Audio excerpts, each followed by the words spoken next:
It all began at the company Christmas party, held on December 18th. It was the only night the company could book a room at a fancy local hotel. I had been with the company for 17 years, one of the first salespeople Jake Thompson hired when he founded Thompson Realty. Together, we worked to make it one of the top real estate firms in the state. Old Jake retired a couple of years ago, and now his son, Jake Jr., was the face on billboards and commercials. He didn't know much about real estate, but he didn't need to. The two senior secretaries and I kept things running smoothly, while the younger staff just did their jobs and stayed out of it. I was well paid and didn't worry about Jake Jr., or Jackie, as we called him. He liked to show off, and that was fine with me until things got personal. Around 35-40 people attended the gala, including the sales staff, office staff, and their spouses. There was a DJ and dancing after a delicious meal. I had a couple of beers and felt relaxed and content. We had a good year in sales, and my year-end tax report would reflect that. As I chatted, I thought I might even vote Republican next time. My wife, Jane, of 15 years and mother of our 2 children, wore a short black dress that accentuated her assets beautifully. She wasn't busty, but had worked hard to stay slim, and her full B-cups looked impressive in her bra. Even after all these years, she seemed like the sexiest woman I'd ever seen. Perhaps it was partly because I loved her deeply, but she was still stunning. Mary, the only person left at Thompson Realty who had joined before me, snapped me out of my thoughts. "Harry, keep an eye on Jackie," she whispered. "Looks like he's got his eye on Jane tonight. He doesn't seem to care about acting like a pig in front of his wife or his father." His wife, Lisa, was a trophy bride about 35 years old, very lush. She was his second wife. The first had divorced him when she found out about Lisa. I looked across the dance floor and saw Jackie dancing with Jane. He had her pressed against him, and his hand seemed dangerously close to her behind. Lisa sat near the DJ and didn't seem to notice her husband's behavior. Jane laughed at his jokes and caught every word he said. I told myself she was just being sociable. I walked over and asked Lisa to dance, and soon we were next to Jackie and Jane. Jane looked a little flushed, with sweat droplets on her forehead. "How's my best employee tonight?" Jackie asked generously. He loved playing the big shot for the ladies and himself. Technically, I was self-employed and working on commission, but Jackie probably didn't realize that. He wanted everyone to think of him as my boss and benefactor. I saw no reason to correct him. "I'm fine, Jake," I replied. "What a party you threw tonight." "Well, I believe in rewarding the little people who keep my company on top," he replied smugly. "I was just telling Jane about my plans for you and the company, Harry." I knew he was talking nonsense. I was earning my commissions and probably taking home more than Jackie. I had no way to improve except to sell more unless Thompson Realty increased my percentage. That, I knew, would be old Jake's solution. Besides, I was already making more than anyone else. I wondered if Jane smelled anything. She was sharp, even though we didn't discuss my job much. I like to forget about work in my spare time and just enjoy life. "Jackie's so good to Harry," Lisa laughed. I couldn't tell if she was serious or laughing at her husband. "We certainly appreciate Jackie's caring attitude toward Harry," Jane said kindly. "Both Jackie and his father have always been very kind to us." Jackie grinned broadly, guiding Jane across the floor. "I appreciate your patience with that pompous jerk," Lisa whispered in my ear. "He always wants to be a big shot, but doesn't know how. He's lucky his father was successful. If it were up to him, he'd be picking corn with the chickens." I burst into laughter at Lisa's accurate observation. Jackie hadn't fooled everyone. We danced gloriously, then I took Lisa to her seat. Soon, I noticed old Jake dancing with Jane, and Jackie holding the new traveling salesman's young wife in his arms. After a while, Mary asked me to get her coat. The coat closet was across the hall from our banquet room. Remembering the color and style of her coat, I boldly entered the room full of furs and coats. I had forgotten that people using the other banquet hall also left their coats there. There were several rows of coats hanging almost to the floor. I crawled far into the room, trying to find the coat Mary described. I even crawled between two coats, searching for the distinctive blue scarf in the right sleeve. And that's when I heard Jackie. "Jane, you like your life as it is. You have a beautiful home, and your kids can go to the best colleges. I wouldn't want you to lose all that. I'm just suggesting you meet me a few times discreetly. I know you like me," he continued. "Why not let me show you things Harry hasn't even considered?" I was beyond furious, picturing Jackie lightly nuzzling Jane. Did the jerk really think she believed his nonsense? I peeked between the two sleeves and saw their torsos and heads. While Jackie talked to Jane, he slipped his hand into her bodice. She made no attempt to remove his hand. I got dizzy and had to hold on to the bar to keep my balance. "Jack, I don't think that would be appropriate," Jane replied quietly. "You have a beautiful wife, and I'm married. That's why I'm so attracted to you, Jane. God, you have a wonderful bust." "It's a Christmas party, and I'm allowed a little freedom, aren't I?" asked Jane. "I really don't think we should go out again, except with our spouses." "I don't think you understand what I'm telling you, Jane," roared Jackie. He seemed to be cruelly twisting Jane's breasts as he spoke. "You like Harry making a lot of money, and I'm the reason he does it. If you want him to keep supporting you in the same style you're used to, you'll please me." Jane gasped as he pinched and twisted her. He roughly pulled her to him and kissed her hard. To her shame, Jane slid her hand down his neck and kissed him back. After what seemed like minutes, they stopped kissing. "I thought you'd see things my way," Jackie grinned. "I knew you were the kind of woman who liked it rough. I'll call you to make arrangements. I certainly don't want Harry to lose his job." Jane agreed. "He'd be devastated, and the kids will be going to college in a few years." Jackie laughed as they left the dressing room. I was emotionally drained. I felt weak and shaky, trying to gather my thoughts. Jane was far more important to me than commission, work, or even my home. Would she give in to Jackie's blackmail? What should I do to prevent it? My thoughts were running wild. I heard Mary call my name. I replied that I was in the back room and couldn't find her coat. She walked back to where I was standing, quickly got up, and took the coat off the hanger. "Are you okay, Harry?" she asked. "You look very pale, and you're sweating all over." "I think it might have been the shrimp or the pasta," I replied. "I'm feeling better now. It's just a temporary thing." "I hope so," Mary nodded. "I hope Jackie and Jane didn't get sick too." I saw them leaving just as I entered the hallway. I looked her in the eye and warned, "Don't jump to conclusions, but thanks for noticing. You're a good friend. Jane is a wonderful wife, Harry, you know that." "Don't go crazy," Mary warned. "Yes, Mom," I grinned. "You're right, of course. I'm letting you in on a little secret that I hope you can keep for a couple of weeks." "I'm all ears, Harry," Mary cheered. She loved gossip and secrets. "I highly doubt I'll be working for this company after the new year. I can't take that egotistical Jackie boy anymore. I've been ignoring him, but he's made it impossible. I feel sorry for old Jake, but Junior is not my problem, and I'll keep it up.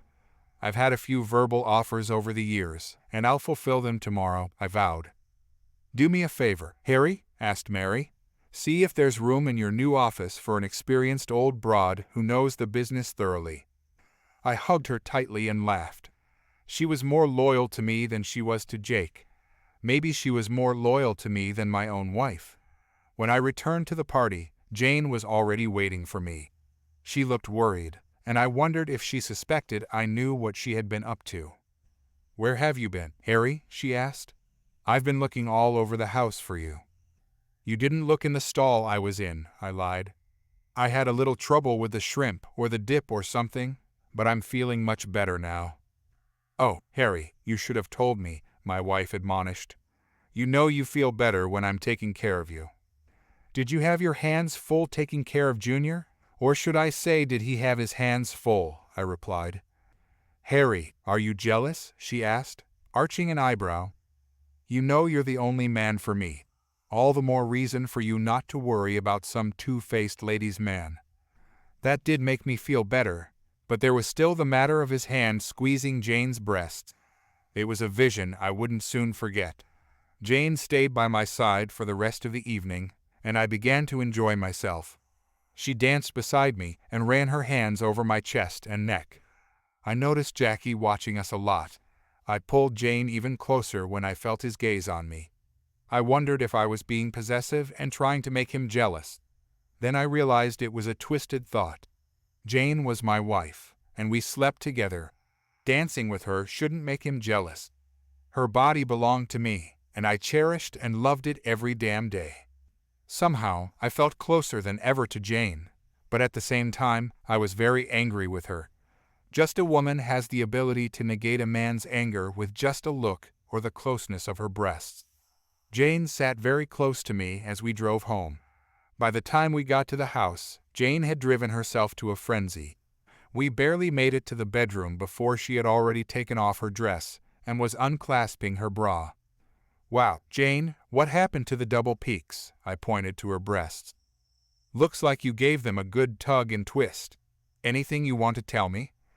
I realized she hadn't expected her breasts to be so red and me to be so observant. She looked at herself, then at me. "Ooh, looks like someone's been playing with them, doesn't it?" she teased. "And what are you going to do? Leave them alone so someone else can have some fun? Or are you going to come here and claim ownership again?" I was still annoyed that she'd let Jackass play with her bust, but there was something in her words. Did she really know me better than I knew myself? "Harry, they're yours. I swear they're yours." And then, as I pulled away from her swollen breasts, she said something that made me so hot I almost lost my senses right there on the spot. "You might want to claim the little girl back in the same way. There's no telling who was playing with her tonight," purred Jane. How did she know my buttons so well? Finally, I heard what I had been waiting for so long. "Harry, please stop," pleaded Jane. "I don't think I can take much more. She's all yours. Show her who she belongs to, Harry."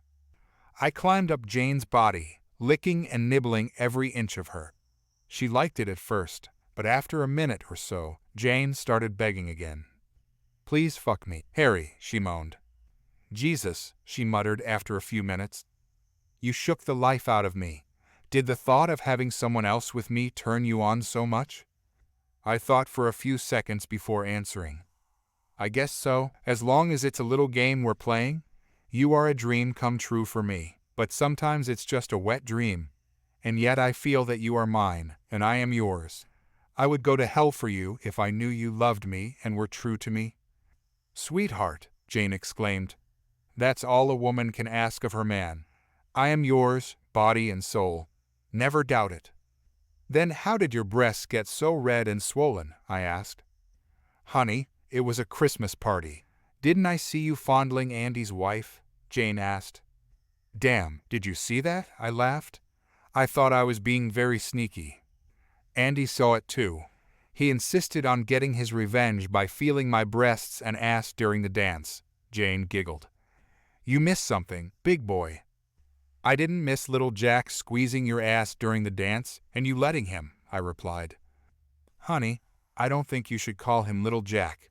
When he squeezed my ass, it showed amazing size and firmness," Jane teased. "You're just a jealous, horny bastard," Jane laughed as she took a breath. "Good thing the kids are at Mom's tonight. They would have called the police when they heard me moaning and screaming." We fell asleep in each other's arms. Lying in bed, I thought about how wonderful it was that a woman like Jane had found something to love about me. I squeezed her breasts, remembering how Jack had felt her a few hours ago. It angered me that Jane had let him do it and that he thought he could do it, and yet Jane seemed loyal and faithful to me. One could be a little risky at a Christmas party. I was no angel in that regard. Nevertheless, I had to sort out my thoughts and pay close attention to what was going on. By noon the next day, I had made arrangements with another real estate company in the area. It was a Sunday, but realtors often work weekends. The owner of the company was happy to set up an appointment when I explained to him the reason for my call. The commission was very generous, but I had to bring my clients with me. I was confident that I could sell enough to them and for them to keep my income the same. It was very flattering to have another professional actively working to hire me. The company knew I had developed a following over 17 years and was willing to compensate me accordingly. I asked if I could start on January 1st, and he agreed. I also asked him to keep everything confidential until I let Jack know. In my business, there is no 2-week notice. If you move to another company for a job, they can't get your ass out the door fast enough. The computer files, floppy disks, and disks stay with the company. I was relieved, looking forward to the new year. I was becoming increasingly annoyed with Jack's pompous behavior. His attempt to get even with Jane had simply freed me from any obligation I might have felt.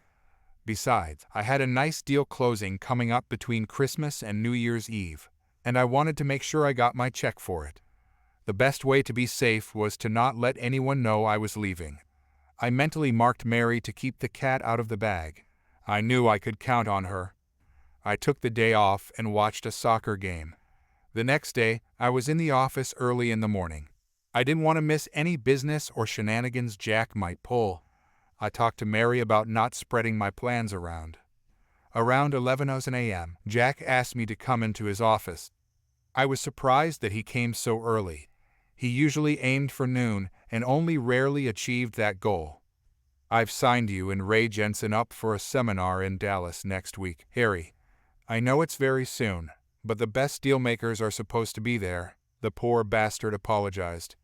I'll arrange your flight for Wednesday the 29th, and you'll be back Thursday night, just in time for New Year's Eve. Gee, Jack, I don't know what to say, I mused. I guess I could ask Jane if she wants to go on a little trip.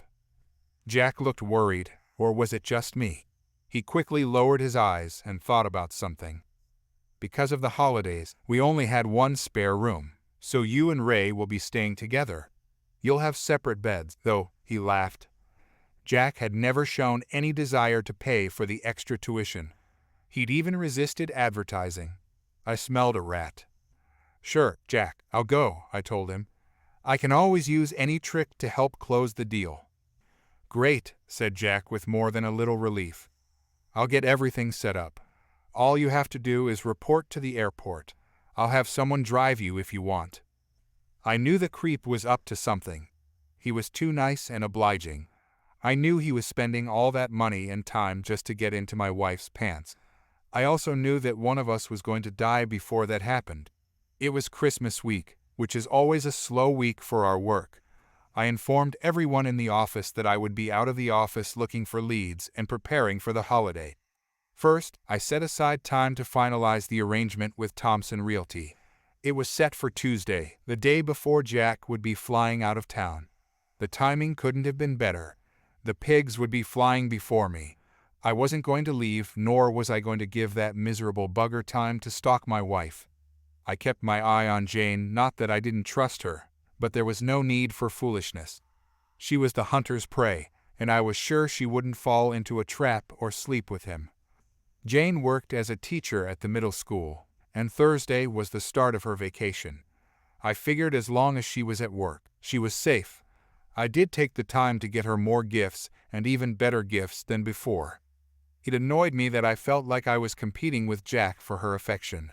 It was like a new date. It also made me more attentive to Jane. I tried my best to buy her a few things that she would like. It must have been nice to know that a guy wanted to get into your wife's pants. It made me much more sensitive to her needs and desires. It also made me realize that I would do crazy shit if it ever happened. We had a wonderful Christmas. The kids were happy with their presents. When Jane opened the little box with the pearl necklace I bought for her, I thought she was going to cry. She threw herself into my arms and hugged and kissed me until the wee hours of the morning. I felt great and decided that I would always give her something special. The next day, we visited Jane's parents and went with them to a show at a local theater. The next day, we visited my parents, watched a couple of movies, and had drinks with my siblings and their families. Every night, the sex was great. I felt a hunger for my wife that I hadn't felt since we were first married. Jane noted my increased libido several times, but made no complaints. On Monday, I told her that Jack was sending Ray Jensen and me to Dallas for some kind of seminar. I noticed that she didn't seem very surprised. My head was spinning. Had I missed something after all? We'd been together the whole vacation. Then it occurred to me that I was taking a 40-minute walk every night to keep from gaining excess weight. Sales is not the easiest field in which to stay slim. She could have talked to Jack then. You waited a long time to tell me, didn't you? Jane snickered. I have the day off, and I thought we could do a few things together. I want to do that too.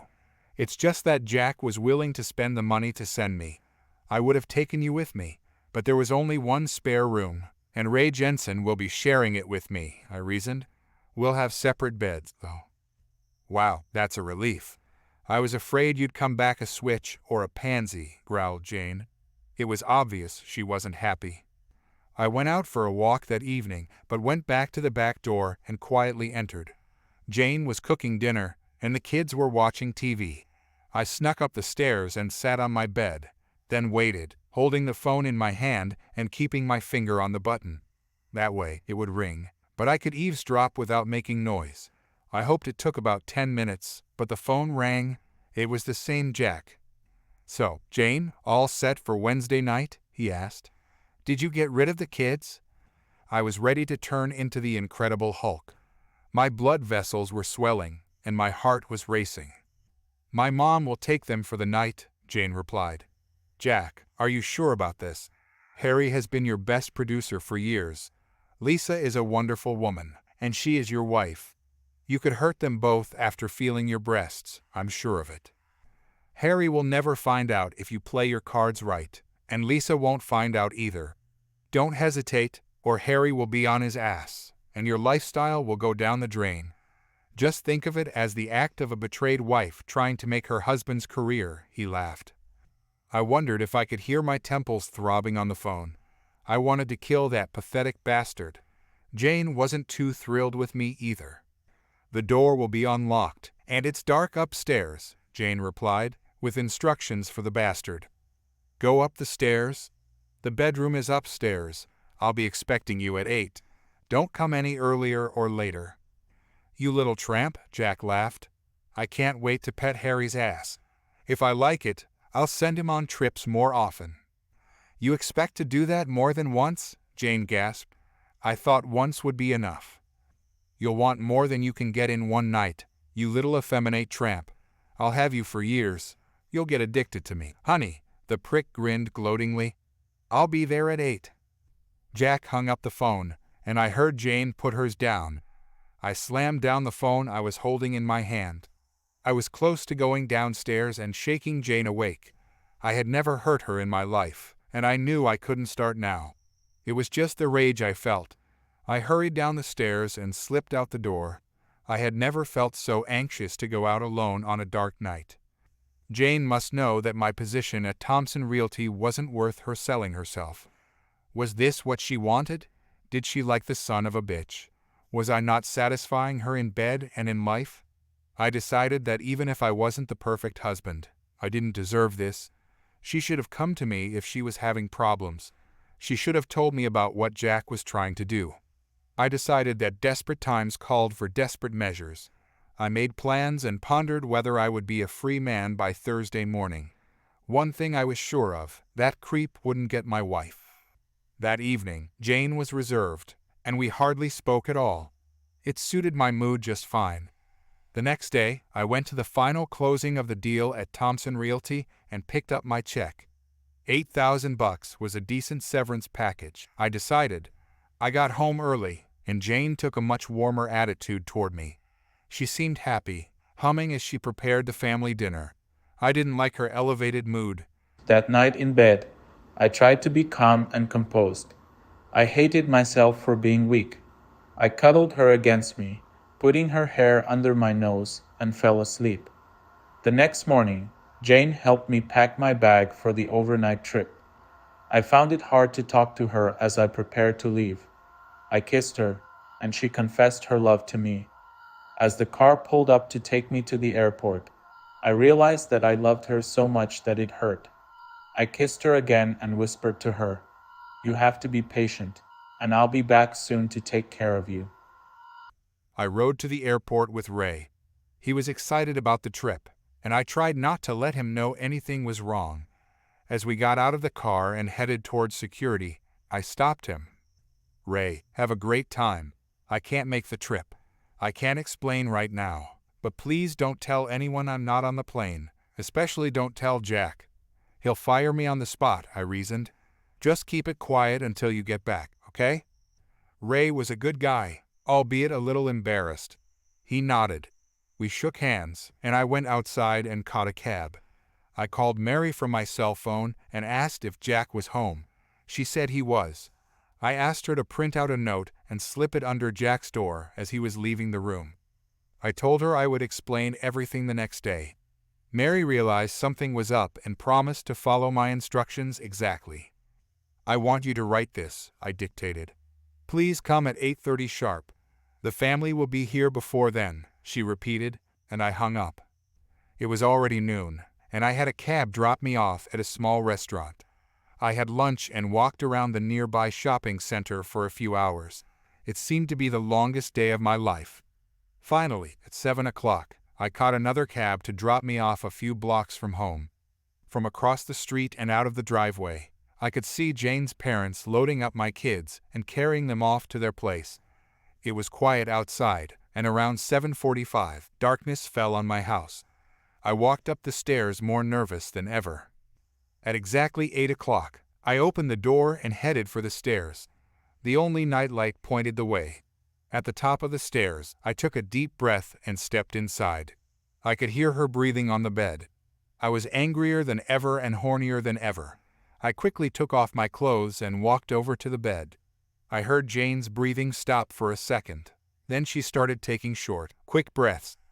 I decided that I would show her who owned her once and for all. I found her feet and slid my face along her legs. I thought to myself that she believes that it is Jack doing her favors, and that is why she is so incredibly hot. I don't know how long I caressed her, but she trembled and tried to push my face away until I finally stopped. Then I lifted up and started rubbing myself against her. I was as rough as I had never been and never would be with my beloved wife. I lost track of time and space, turning my head a few degrees to look into Jack Carter's burning eyes. Surprised, I came first. "You pathetic piece of shit," I declared. "You're not sleeping with that wife. I don't think she has another round in her, do you, Jane?" I turned to Jane again. She had blonde hair, and her ass was whiter than I had ever noticed. Confused, I flipped her over onto her back. It was Lisa Carter. "Actually, your wife has another round in her," I heard Jack say from behind me, "but I'll be surprised as hell if she does." Jane was standing in the doorway behind Jack's back. I shifted my gaze from her to Lisa and back to her. "What the hell?" was all I could manage to utter. "You fucked my wife, you bastard," Jack yelled. "I'm firing you, and I think I'm going to kick your ass." Jack raised his hands into fists, and I jumped up to meet him. I was in for another complete shock. My brother Ben, who was a bricklayer, weighed about 240 pounds and was well over 6 feet tall, walked into the room. He grabbed Jack by the collar and took off with him. I could hear Jack thrashing around the room. Then the door swung open, and Ben yelled, "Don't you ever bring your sorry ass in here, or I'll throw it across the street." I sat down on the bed next to Lisa. I looked at her for the first time. She was an attractive woman. She was a little heavy for my taste, but few men could throw her off the bed. She seemed to be coming to her senses. "Good God, I've never been had like this," she moaned. "I knew it couldn't be Jack. You were incredible." "And you won't be had like that again," interposed Jane. "If I'd known Harry was going to interrupt the dance, I'd be in this bed by now." "I don't understand what's going on here," I muttered. "I thought you were the one waiting for Jack." "I would never cheat on you, Harry," Jane insisted. "You're so lucky." I turned to Jane. "You're so lucky," I muttered. I turned out to be the idiot who suggested Lisa wait in our bed. "Lover boy, you just got free sex with no strings attached." Jane smirked. "I knew you were in the dressing room that night, you big dummy. I lured Jack in there so you'd know what he was up to. I wanted to see what you were going to do. This job doesn't mean shit to me. I know you can get a better job at any time. You're the best," Jane continued. "When it started looking like you were going to let that bastard come in here and fuck me, I told Lisa. She knows Jack is playing a trick on me, and we thought that way we could catch him in the act. I guess I underestimated you. I didn't realize you were in here sleeping with Lisa until I heard Jack come in. When he flicked the light switch, I knew you had a plan. I started to have my doubts when Lisa moaned non-stop for a full half hour. Ben was here in case Jack got out of control. I know you could handle a guy, brother, but I figured you must be exhausted. You had that girl like there was no tomorrow. Look at you, you're still dripping sweat, added Ben from the doorway. Jane helped Lisa get dressed, and I grabbed a robe and joined Ben in the kitchen. I'd never had a better beer or appreciated my little brother more. He just grinned as he told me how he and Jane were amazed at the sounds coming from the bedroom. Then, when they were ready to sneak up the stairs and surprise Jack, they heard the front door open and shut again. Jane was very suspicious by then. Ben laughed. She ran for the stairs, muttering something about how she thought it looked like you were the one having fun up there. We got there when the lights came on. You were like a man possessed. You didn't even notice Jane when you told Jack she was the only wife he wouldn't have. That was a great touch. Ben made me laugh. The way he told the story sounded like a Marx Brothers movie. I was still worried about how Jane would take it all and what kind of trouble Lisa would get into. Lisa and Jane appeared in the doorway. I just wanted to tell you not to worry about me, Lisa smiled. Jack can't afford to be too outraged.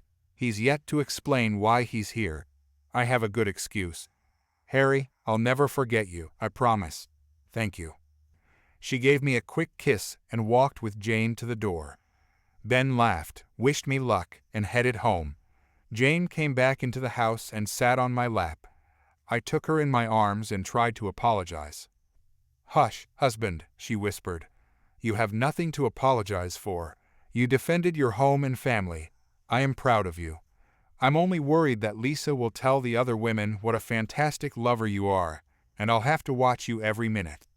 Did you really think you were sleeping with me? Her breasts are much bigger. So is her ass, isn't it? I laughed and hugged Jane tightly. You're the only one for me, Jane.